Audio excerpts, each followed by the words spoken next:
Dankie Hemelse Vader dat ons ook vanoggend hier kan wees. Dankie Here dat ons as geloofsgemeenskap ook U kan kom loof en U kan kom eer vir wie U is. Here, dankie dat ons ook nou in lydenstyd kan wees waarin ons kan kom dink, Here Jesus, aan dit wat U vir ons kom doen het, dit wat U vir ons kom leer het toe U hier op aarde was. Here, dankie vir die voorbeeld wat U vir elkeen van ons kom stel het in die manier hoe U verwag van ons om te leef. Here, daarom is ons ook vanoggend hier, want ons wil graag meer van U leer.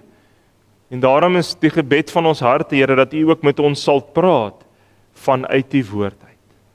Here, en help ons dat U woord al hoe meer deel sal word van ons elkeen se manier van leef. Here, U weet dat dit soms vir ons moeilik is. Dit is maklik om 'n klomp kopkennis bymekaar te maak, Here. Maar wanneer dit in die uitleef daarvan kom, dan sukkel ons so baie keer. Daarom, Here, kom werk met ons en kom leer ons ook vanoggend hoe U wil hê ons moet leef hier op aarde. Ons vra dit in U naam alleen. Amen.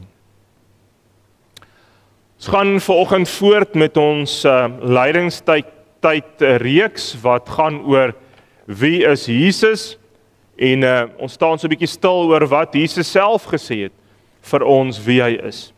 En ons gaan vanoggend stil staan daar by Johannes 15 en ek gaan vir ons daar die eerste 8 verse lees van Johannes hoofstuk 15.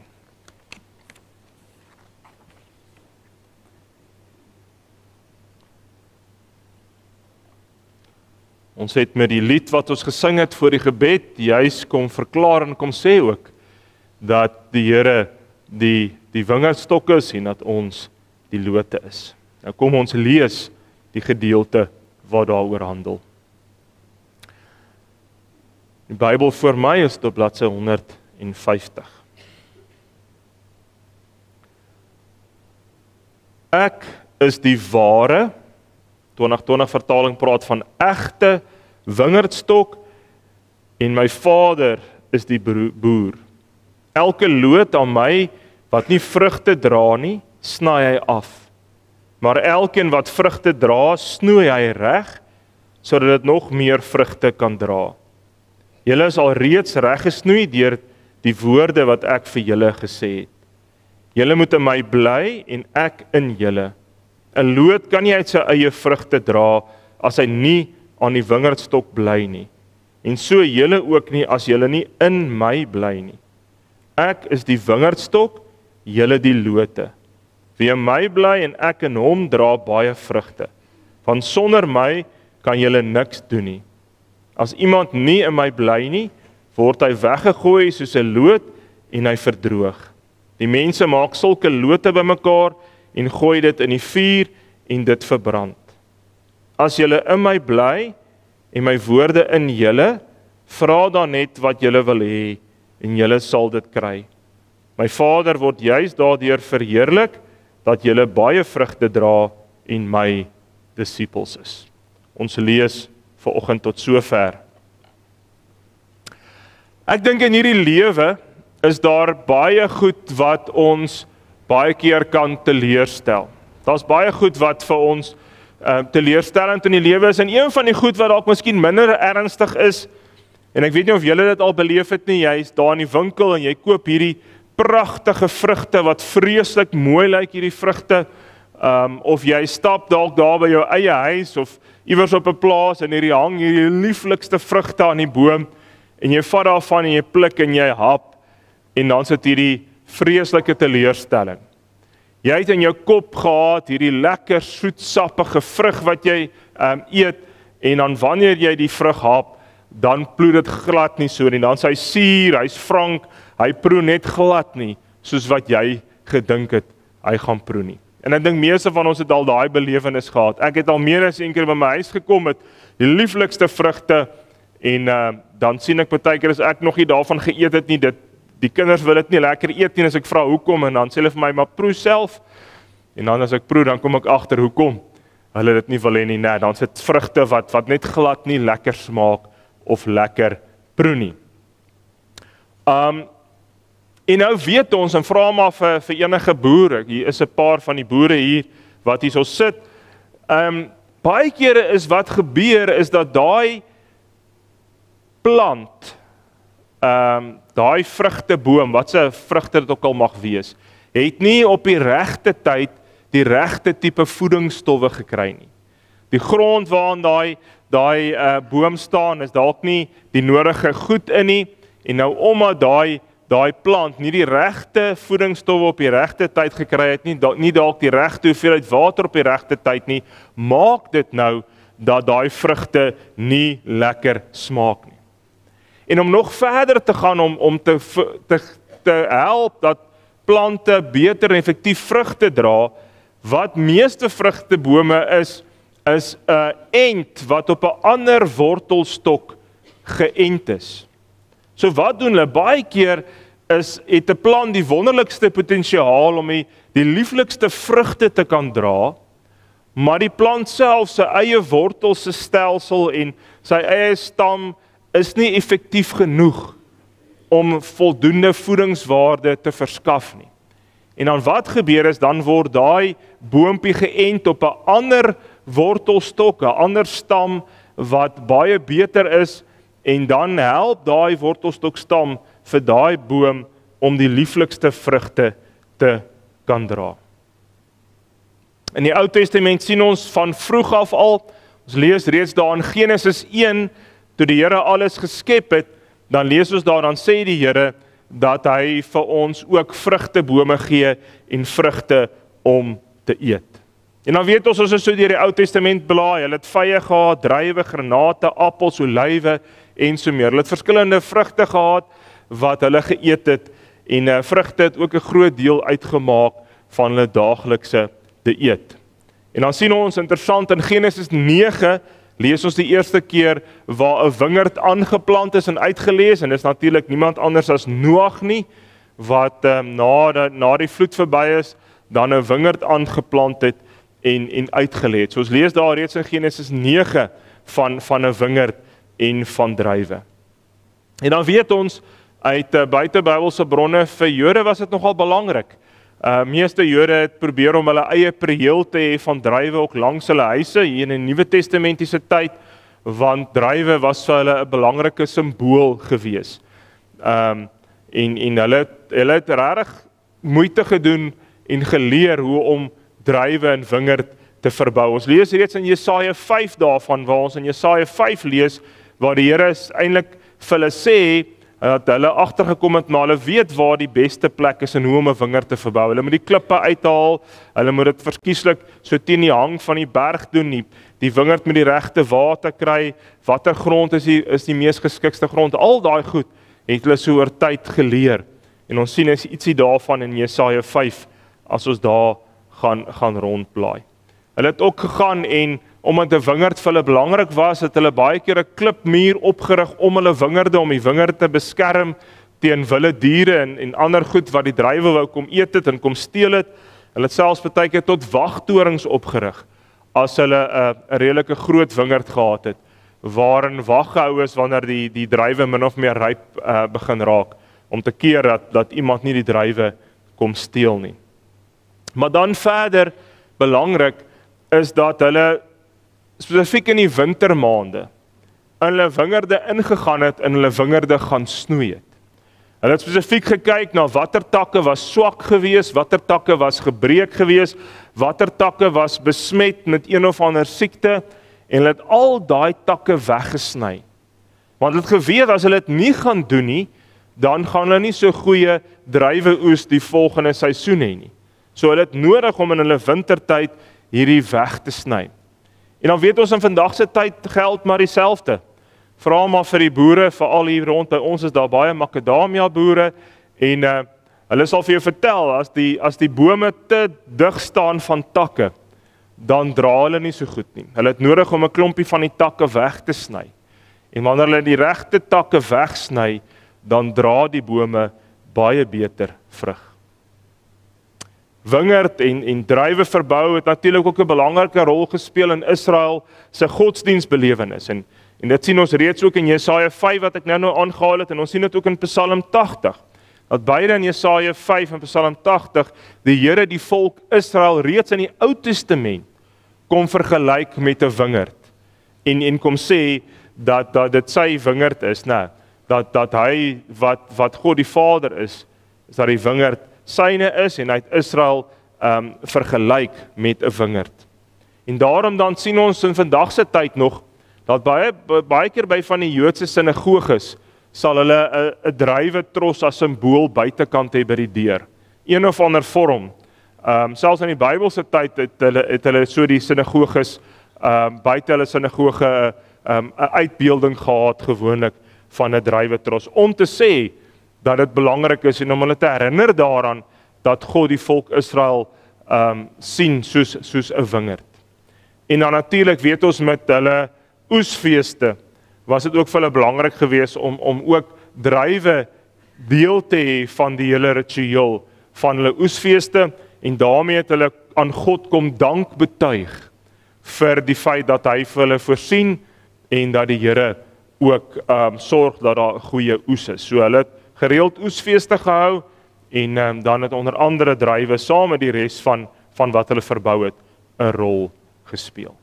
So daarom dan as Jesus in Johannes 15 hierdie beeld gebruik, was dit nie 'n nuwe beeld vir hulle nie, dit was nie 'n vreemde beeld nie. Die Jode het geweet dat reeds in die Ou Testament het God al hulle vergelyk met 'n wingerd. En omdat 'n wingerd so 'n belangrike rol vir hulle gespeel het, het hulle baie mooi verstaan dit wat Jesus vir hulle hier kom verduidelik het. En dan is dit belangrik om hier te sien dat Jesus begin deur te verklaar en te sê dat hy die ware of die egte wingerdstok is. Wanneer Jesus dit dan sê, dan per implikasie sê Jesus dat daar ook ander wingerdstokke is. Dan kom sê hy, maar daar is ook ander goed waarop mense hulle lewens bou, waarop mense ingebed raak. En daarom kom hy en begin hy hierdie teks deur vir hulle te sê, onthou, ek is die egte, die ware wingerdstok. Ek is enig, daar is nie enige ander wingerdstok soos ek nie. En dan kom waarsku Jesus eintlik sommer al hier van die begin af in die eerste woorde, om te sê, maar oppas waarop jy jou lewe bou. Laat mens dink in die teks wat handel ook, waar Jesus vir hulle sê, maar moenie jou huis op die sand bou nie, maar bou hom op die rots, amper dieselfde tipe gedagte.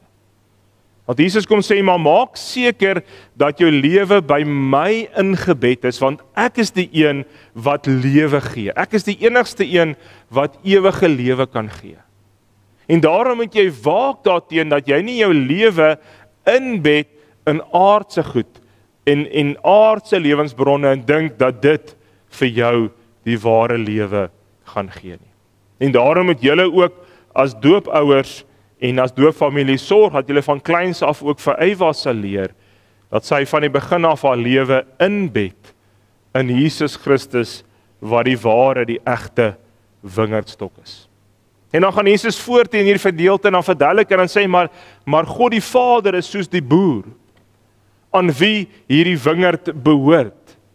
En net soos in die Bybelse tyd die boer omgegee het vir sy wingerd, moeite gedoen het, geweet het wat sy wingerd nodig het om te kan groei en te kan vrug dra, soos dieselfde waar van ons.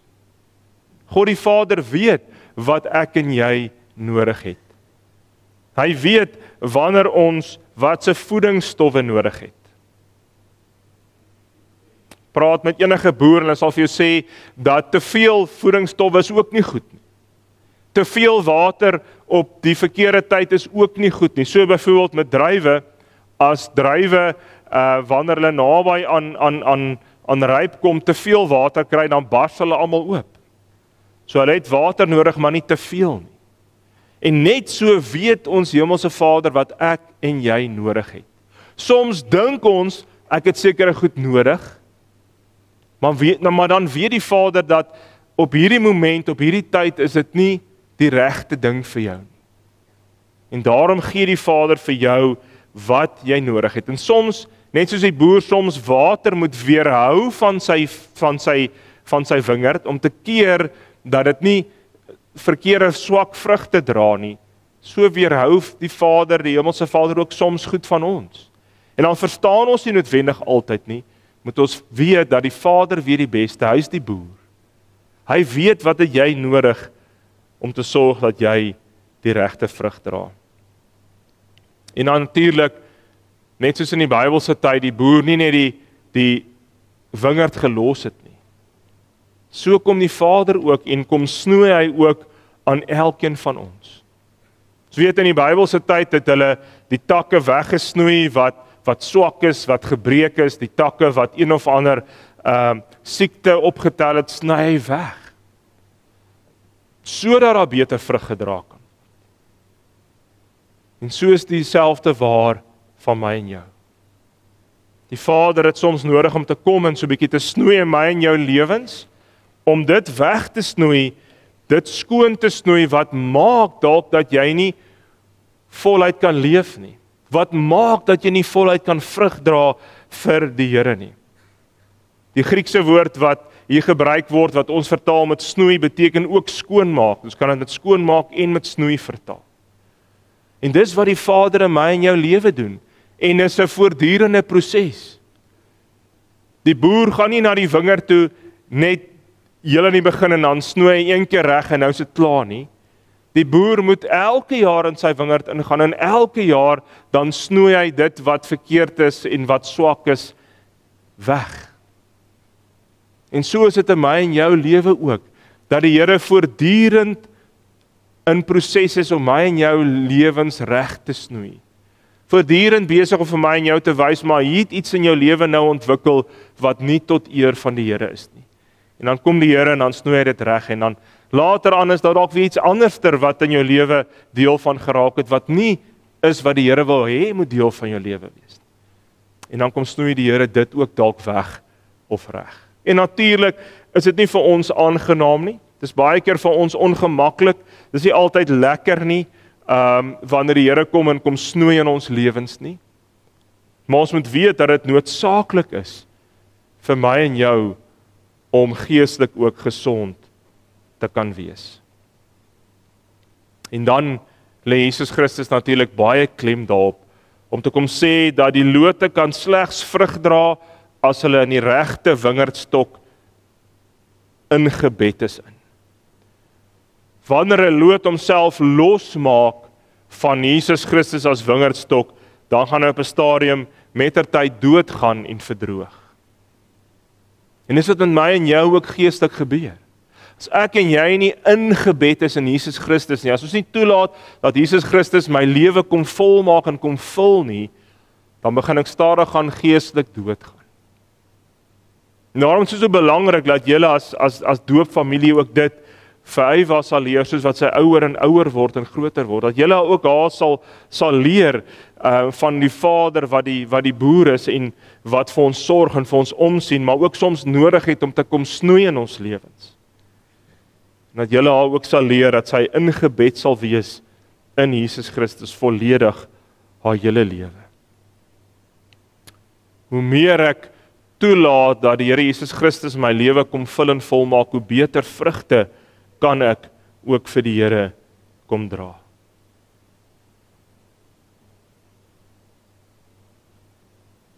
Baie keer dink mense dat ons op ons eie kan regkom. Maar wanneer ons op ons eie probeer, dan wys ons vrugte dit. Vrugte wat nie op standaard is nie.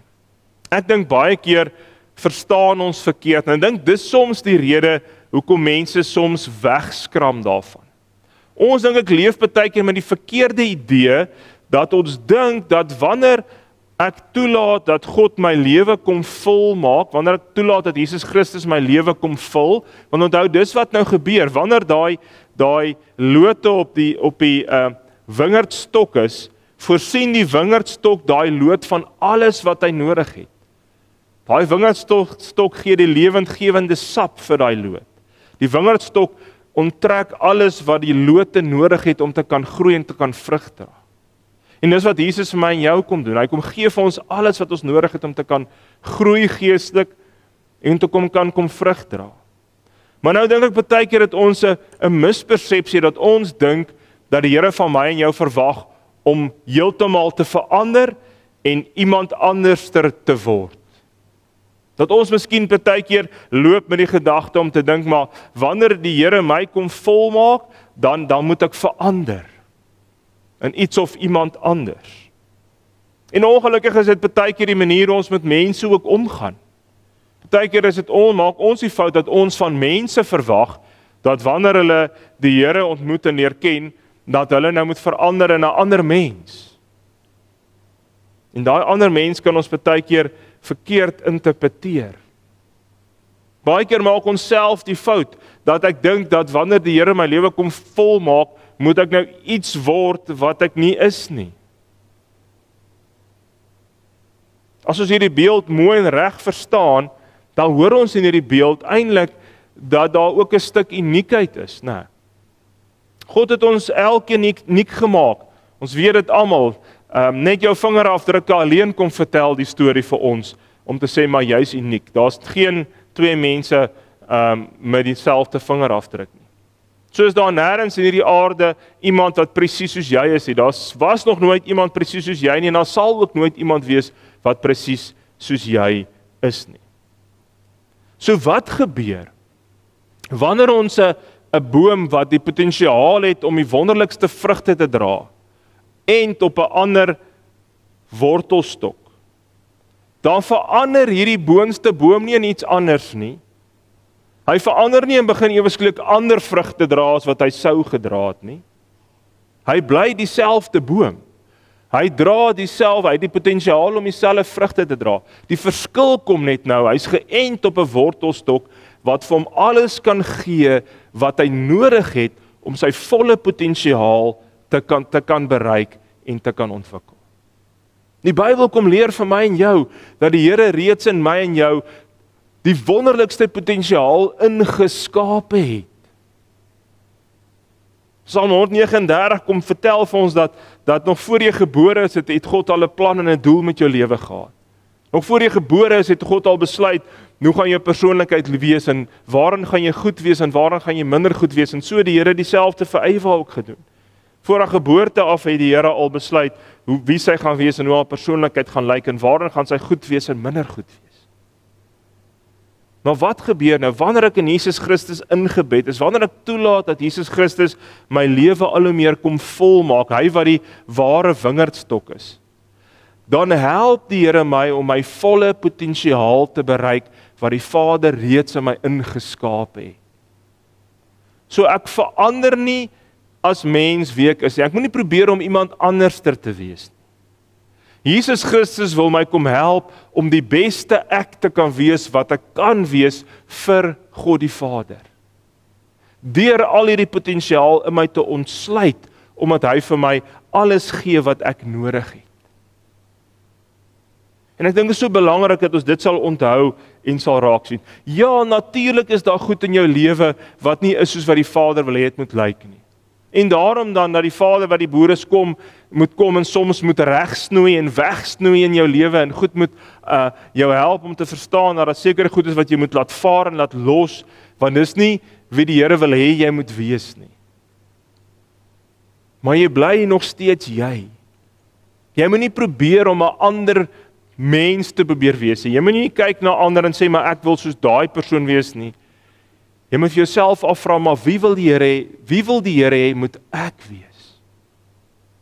En dan kom help deur Jesus Christus jou om jou volle potensiaal te ontwikkel. Ja, dis nie altyd so lekker as die Here aan ons kom snoei nie, maar dis ook nodig vir my om my volle potensiaal te bereik. Net soos enige boer weet dat hy by enige vrugteplant of boom of wingerd moet wegsnoei en regsnoei sodat hulle die beste vrugte kan dra, soos dit waar ook van my en jou. En daarom moet ons die Vader kom vertrou as hy vir my kom wys op goed in my lewe wat ek moet laat aflê of moet laat los. Sodat ek die beste vrug moontlik kan dra. As ek nie die Here toelaat nie, dan kan ek nie ordentlik vrug dra nie. En die Bybel kon leer ons baie mooi dat 'n boom word aan sy vrug geken. Matteus 12 vers 33 lees ons die volgende woorde wat Jesus gesê het. As julle sê 'n boom is goed, moet julle ook sy vrugte sê sy vrugte is goed. En as julle sê hy is sleg, moet julle ook sê sy vrugte is sleg. 'n Boom word tog aan sy vrugte geken, lees ons in Matteus 12 vers 33. So die Here kom sê, maar die vrug wat jy dra is 'n bewys, is 'n teken van of jy werklik jou lewe ingebed het in Jesus Christus. As jy werklik die Jesus Christus toelaat om jou lewe te kom vul, want dis wat Jesus hier baie mooi kom sê, dis daai dubbel ding van ons moet in Jesus wees, maar Jesus moet ook in ons wees. En dit beteken dat ek moet Jesus toelaat om beheer te vat oor elke aspek, elke deel van my lewe. En ek dink dis baie keer die ding waarmee ons sukkel. Ons laat die Here toe om sekere dele van ons lewens te kom vul. Ons laat die Here toe om sekere dele van my lewe oor beheer te neem. En dan is daar baie keer sekere dele wat ek nie toelaat dat die Here daaroor beheer neem nie. En dis daai dele wat maak dat ek nie effektief vrug dra vir die Here nie. Daarom kom sê Matteus 3 vers 8, dra liewer vrugte wat by die bekering pas. Kom moedig ons aan en sê, maar sorg dat jy vrug dra wat wys en 'n teken is dat jy werklik verstaan wat dit beteken om kind van die Here te wees. Wat dit beteken om te sê maar dat ek dien Jesus Christus, ek's 'n kind van die Here. Want ons moet weet, hierdie teks hou ook 'n waarskuwing in. Is ook 'n waarskuwing in hierdie teks opgesluit, want hierdie teks sê dat as jy nie ingebed is in Jesus Christus nie, as jy nie sorg dat jy by Jesus Christus die lewendgewende goed kry wat jou geestelik aan die lewe kan hou nie. As jy nie toelaat dat sy woord jou lewend kom maak en sy woord jou kom verander nie, dan word jy soos 'n loot wat al hoe meer gaan begin verdroog en eenkant gegooi gaan word en op 'n einde van die dag word daai lote gebruik om mee vuur te maak. En dan is dit 'n waarskuwing van Jesus om te sê, die enigste ware, egte wingerdstok is Jesus Christus. Daar's geen ander manier om by die Vader uit te kom. So as jy nie in Jesus Christus ingebed is nie, dan wag die hel op 'n einde dag vir jou. Maar wat is belangrik?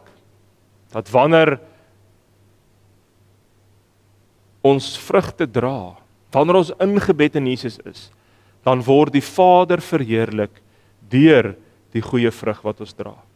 Wanneer 'n wingerd goeie vrugte oplewer, dan gaan nie mense nie en hulle prys die wingerd nie. Die boer kry die eer. Die boer word gesê, "Joeg, hierdie wingerd van jou lewer hierdie wonderlike vrug." En dis wat moet gebeur met my en jou lewens. Dat hoe meer ek toelaat dat Jesus Christus my lewe kom volmaak, hoe beter dra ek vrug sodat die Vader daardeur verheerlik kan word. Op daai manier word dit ook getuienis wat ek uitdra na 'n wêreld daar buite.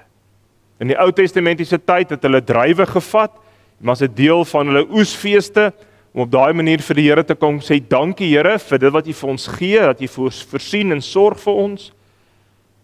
Ons manier van leef, wanneer ons begin vrug dra vir die Here, is dit ons manier om vir die Here te sê, dankie Vader, dankie dat U voorsien, dankie dat U sorg, dankie dat ek U kind kan wees.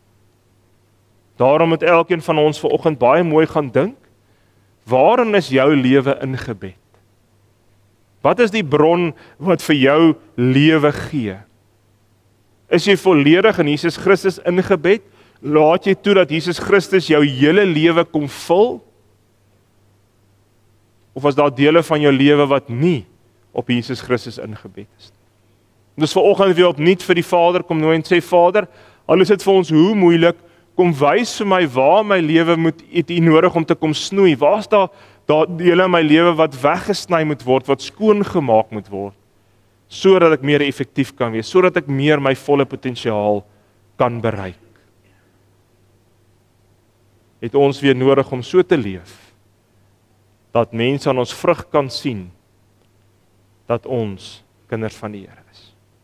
Mag dit waar wees van elkeen van ons. Kom ons sit net so en dan bid ons saam. Dankie Hemelse Vader, dat U die boer is wat sorg, wat voorsien, dat U die boer is wat vir ons alles gee op die regte tyd wat ons nodig het. Maar Here, help ons dat ons ook sal onthou dat U as boer ook weet wanneer ons soms sekere goed nie nodig het nie, al dink ons het daar. En help dat ons dit sal verstaan, dat U op die regte tyd vir ons gee wat ons nodig het. Dankie Here Jesus, dat U die wingerdstok is wat vir ons voorsien en ons help om ons volle potensiaal te bereik. Dankie Here dat U nie vir ons verwag om iets of iemand te wees wat ons nie is nie, maar dat U net wil hê dat ons volle potensiaal moet bereik, wat U reeds in ons ingeskaap het. Dat U wil hê dat ons die wonderlikste vrug kan dra, wat 'n verskillende impak in hierdie wêreld kan maak. Maar Here, al hoe ons dit kan regkry as ons in U ingebed is, en al hoe ons dit kan regkry as ons toelaat dat die Vader ons lewens kom regsnoei. En daarom help ons elkeen dat ons dit sal doen. Here, dankie dat ons kan kom bid ook vir klein Eywa wat vanoggend gedoop is. Here, help hulle as familie om haar ook van kleins af dit te leer. En haar ook te leer en te help om haar volle potensiaal te ontwikkel, wat U reeds in haar ingeskaap het. Here, help ons dat die vrug wat ons sal dra, 'n getuienis sal wees vir ons dankbaarheid teenoor U. Ons kom vra dit in U naam alleen. Amen. Ontvang ook die seën van die Here. Die Here sal julle seën en julle beskerm. Die Here sal tot julle redding verskyn en julle genadig wees. Die Here sal julle gebede verhoor en aan elkeen sy vrede gee.